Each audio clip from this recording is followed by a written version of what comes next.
Selamat datang di Fire of Faith Indonesia. Topik kita melanjutkan mengenai doa.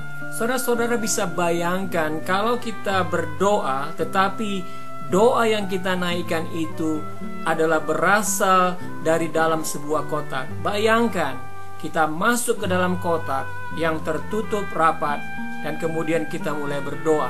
Saudara, apa yang saudara lihat? Pertama-tama mungkin yang saudara lihat ada kegelapan. Dan yang kedua yang saudara lihat dan rasakan adalah diri kita.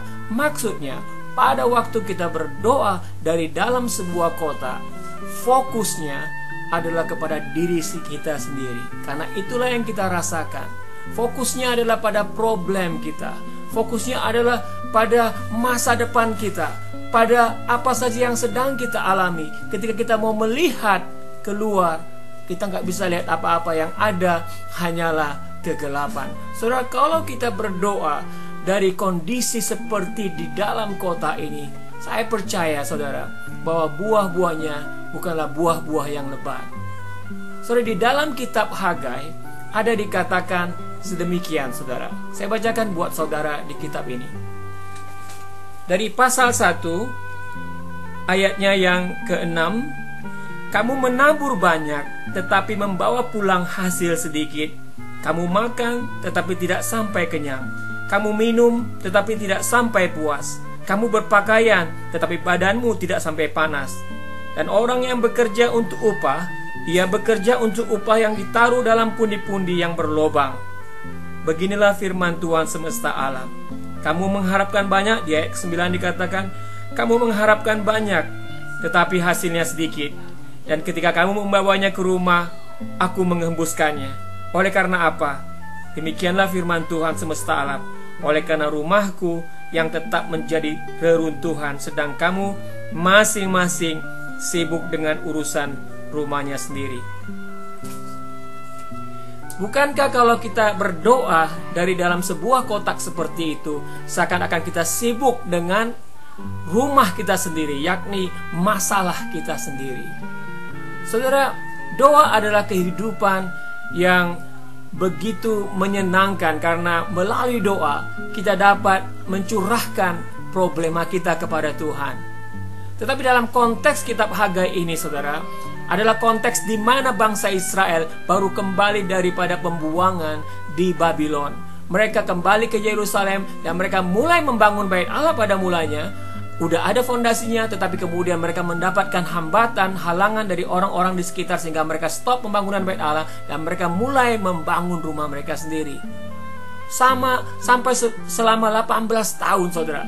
Sehingga firman Tuhan datang kepada Hagai yang mengatakan, oke, 18 tahun kamu telah melakukan sesuatu menurut kepentingan rumahmu sendiri. Apa yang kamu lakukan? Hasilnya sangat sedikit, buahnya sangat sedikit. Kenapa? Karena fokus tidak dilakukan untuk rumah atau bait Allah.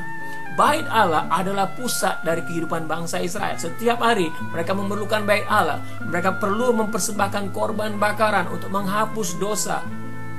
Dan itu dilakukan di dalam bait Allah. Mereka perlu berdoa di dalam bait Allah. Tetapi ketika mereka melakukan di rumah masing-masing, mereka melihat problema mereka, mereka fokus pada kebutuhan mereka. Mereka menghasilkan, tetapi firman Tuhan katakan sangat sedikit. Seakan-akan mereka membawa uang ke dalam pundi-pundi, dan pundi-pundi itu berlobang. Saudara, demikian juga di dalam doa-doa kita. Banyak sekali doa-doa kita yang membuat kita putus asa karena doa-doa kita tidak dijawab. Karena apa? Karena banyak fokus doa kita adalah fokus untuk kepentingan diri kita sendiri dan masalah diri kita sendiri. Saudara, yang saya sarankan di sini saudara, mari kita fokus kepada rumah Tuhan. Pada waktu kita berdoa dengan fokus kepada rumah Tuhan. Maksudnya rumah Tuhan di kitab Hagai ini adalah pusat, adalah Tuhan dalam kehidupan kita. Nah, kita belajar dari firman Tuhan bahwa firman Tuhan katakan Tuhan menghendaki supaya tidak semua orang binasa. Tuhan menghendaki damai sejahtera. Tuhan menghendaki kita membantu yang lemah. Tuhan menghendaki supaya anaknya Yesus Kristus disembah. Karena hanya melalui Yesus Kristus ada jalan keselamatan, ada jalan kepada Bapa di surga. Nah, pada waktu kita berdoa dari dalam kotak, kita nggak bisa melihat ini, karena yang kita lihat adalah diri kita dan kegelapan. Tapi kita perlu keluar dari kotak kita. Kita perlu keluar dari kotak kita dan melihat ke sekeliling kita.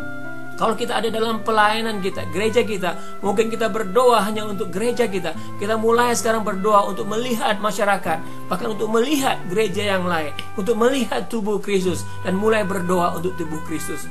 Kalau kita mulai berdoa hanya untuk diri kita sendiri, untuk kepentingan anak-anak kita, mari kita mulai berdoa untuk melihat para misionaris, penginjil, dan kita mulai berdoa untuk mereka, karena mereka melakukan pekerjaan-pekerjaan Tuhan. Karena itu bukan dalam kotak kita, melainkan di dalam rencana Tuhan, di luar dari diri kita. Saudara, mari kita rubah cara kita berdoa. Dan saya percaya saudara, ketika kita merubah pandangan atau cara kita berdoa, Tuhan semakin luar biasa berpartisipasi atau bekerja sama dengan kita di dalam kehidupan doa kita. Karena Dia senang, karena kita bekerja untuk kehendak-Nya yang terutama.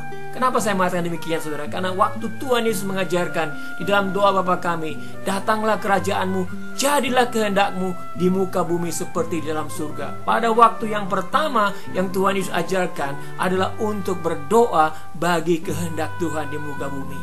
Nah, kalau kita merubah dengan Tuhan, saya mau memfokus kembali kepada kehendak Tuhan dalam setiap doa-doa saya. Saya percaya Tuhan akan menguatkan saudara. Tuhan akan memampukan saudara untuk mengalami suatu kehidupan doa yang berkemenangan. Pada kesempatan ini saudara, saya mau berdoa bagi saudara. Bila saudara menangkap firman ini dan mengatakan amin dalam hati saudara, saya berdoa bagi saudara saat ini juga. Dalam nama Tuhan Yesus, Bapa, kami mengucap syukur untuk firman-Mu ini. Kami berdoa Tuhan, supaya anak-anak-Mu mulai keluar dari kotak kami sendiri ketika kami berdoa. Supaya kami tidak lagi melihat kegelapan dan hanya berfokus kepada apa yang kami inginkan, apa yang kami doakan bagi kepentingan diri kami sendiri. Kami berdoa Tuhan, supaya Engkau memampukan kami untuk keluar dari kotak kami dan melihat ke sekeliling kami akan kehendak Tuhan. Supaya kami boleh berdoa untuk kehendak Tuhan itu terjadi. Bukan saja untuk diri kami, tapi khususnya untuk masyarakat di mana kami tinggal, untuk tempat di mana kami bekerja, untuk tempat di mana kami melayani, untuk tubuh Kristus, supaya kami boleh melihat bahwa kami Engkau dapat gunakan untuk bersama-sama dengan Engkau berdoa membangun kerajaan-Mu di muka bumi ini.